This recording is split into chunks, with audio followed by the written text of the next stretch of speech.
Witchers were respected once, but the centuries have dulled their reputations, and given what is whispered throughout the continent about how they actually come to be, this shouldn't be all that surprising. Children taken, mutated, taught strange magics, and many killed before a single new Witcher joins the ranks of the school they have been unfortunate enough to be recruited into. But this isn't exactly the whole truth. So, how exactly are Witchers made? Before we get started, if you enjoy what you're seeing here, please consider leaving a like and subscribing for more. You can also ring the bell to be notified anytime a new video goes live. Doing that is the single best way you can help the channel grow, and it lets me know what sort of stuff you like.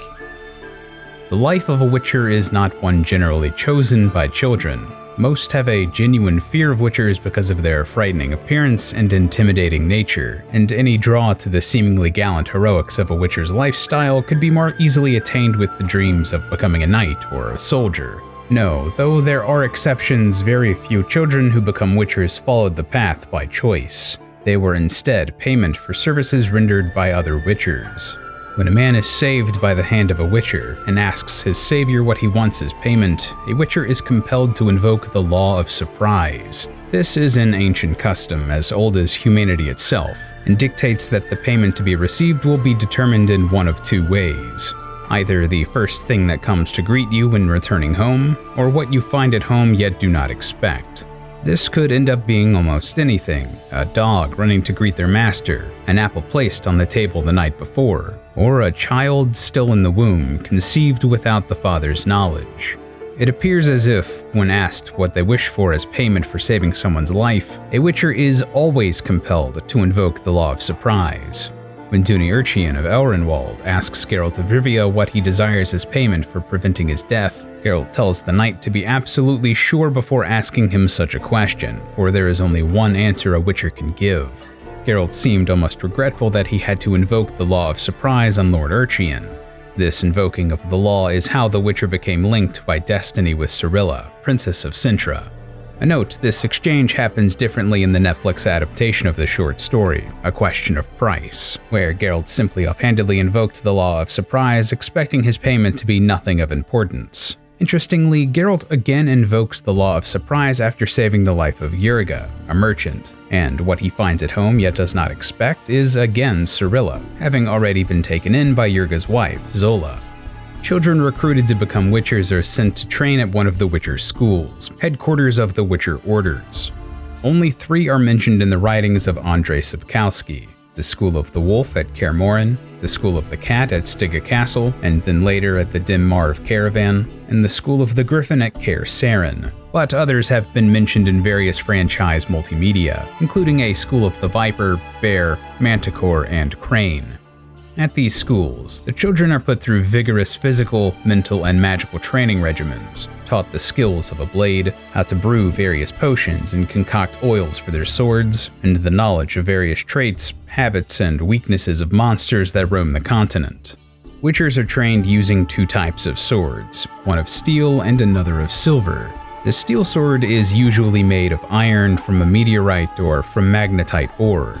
These materials do not necessarily grant them any magical qualities, though some Witchers do encourage the misconception that they wield supernatural weapons, as it often leads to better pay.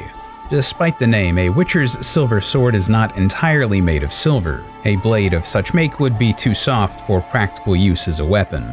Instead, they are also made from meteoric iron, which is then coated in silver and inscribed with magical runes. Generally, the silver swords are only used for creatures that have a particular weakness against silver. Otherwise, the steel sword is used, as frequent use of the silver sword when it's not needed would just damage it. Though folk tales popularly say that Witchers carry both swords on their back, this is not the case. The silver sword is usually kept aside on a horse's saddle or with the Witcher's other belongings until it is needed. Witchers in training also master the use of various signs, a very basic but versatile form of magic that can be cast with simple hand gestures. Though their effects can be improved with extensive practice, these signs are tricks compared to the more complex magics sorcerers can do, but the nature of their simplicity and ability to be cast with a single hand while the other holds a blade proves to be useful to Witchers in combat. These signs are also instantaneous, while the elaborate magics used by sorcerers must be prepared over a period of some time. What sets Witchers in training apart from other skilled and intelligent warriors, however, is the mutations they must undergo before they become a full-fledged Witcher. Though on a basic anatomical level Witchers seem identical to humans, they are no longer the same race. A note: though there is a single reference to the fact that many Witchers of the School of the Cat were elves before undergoing their mutations, elven Witchers are never directly depicted, so whether or not they exist is unclear. Regardless of their race of origin, Witchers in training are subjected to alchemical processes and must consume a number of mutagenic compounds. This is all done through a process known as the Witcher Trials. The first of these is known as the Choice, and consisted of a voluntary change in diet made up of almost entirely mushrooms, mosses, and herbs, all while going through grueling physical training. Some Witchers in training did not survive this trial, with the lucky ones dying of liver or heart failure, and the unfortunate ones succumbing to madness. Next, Witchers in training undertook the Trial of Grasses, an exceedingly painful procedure which saw the Witcher in training strapped to a table and the consumption of various alchemical concoctions called the Grasses. The process lasted several days, literally breaking down a trainee's body and nervous system, rebuilding it with superior reflexes, mutated eyes, and an altered metabolism. It forced them through non-stop fevers, vomiting, seizures, and hemorrhages. Most that underwent the Trial of Grasses did not survive, and those that died did so in great agony. Those who survived, however, were then given the Trial of Dreams, the final of the Witcher trials, which saw the drastic physical mutation of the eyes, hormones, and bone marrow.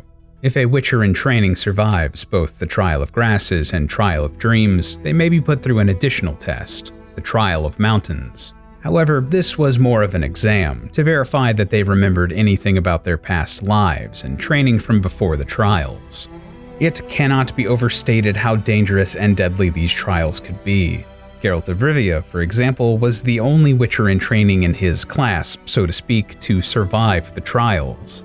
Geralt was also a somewhat unique case, taking well to the mutations, and he was chosen to undergo additional mutations to further enhance his abilities. This drained the pigment from his hair, leaving it white.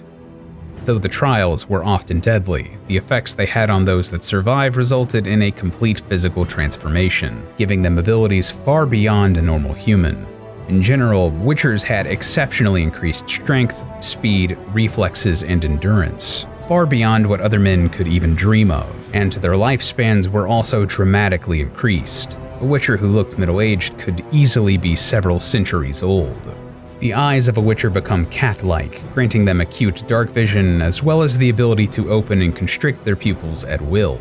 This let them see clearly in both blinding light and near-pitch darkness.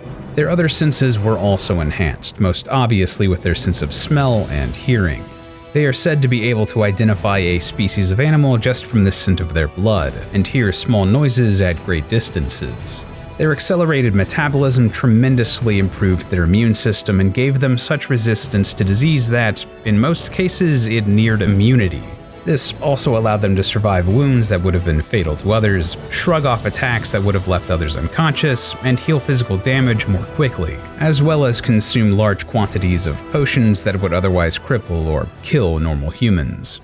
This did come at a cost, however. The mutations left every single Witcher sterile. This probably explained their compulsion to invoke the law of surprise whenever possible, in hopes of getting a child to bolster their numbers because Witchers could not breed.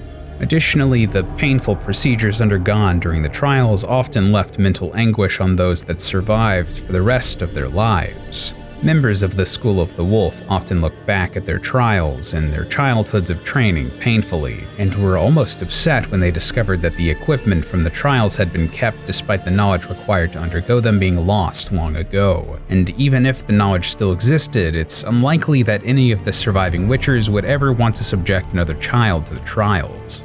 The change in demeanor caused by the trauma of the trials may have been the source of the false rumor that Witchers no longer had the capacity to feel emotion. It's also not difficult to imagine that facing down monsters and witnessing any number of gruesome deaths would blunt any emotions a Witcher might display. Growing up far away from the social setting of any sort of civilization, as well as the knowledge that you and all of your friends may die painful deaths, may also have stunted the emotional development of Witchers in training before even undergoing the trials. From the very beginning of their training, the life of a Witcher is not an easy one. Peoples of the continent generally had an ignorant view of Witchers, often shunning or assaulting them if there was not a monster tormenting their villages that needed slaying. Witchers are an interesting take on the concept of monster hunters, perhaps a more realistic one given how fearful of ideas people in medieval times tended to be, and this misconception often leads to misunderstandings, but it also gives the Witchers a great capacity for understanding. If you'd like an example of that, check out my video talking about how Geralt of Rivia met Beauty and the Beast, and how this version of the story ends very different from the classic fairy tale. What other questions about The Witcher would you like explained? Let me know down in the comments, and while you're down there, please don't forget to like and subscribe for more in the future. You can also ring the bell so you're notified every time I upload. YouTube is making it harder and harder for people who subscribe to actually find the videos they want to watch, so that's a great way to prevent that from happening. Anyway, as always, thank you so much for watching, and until next time.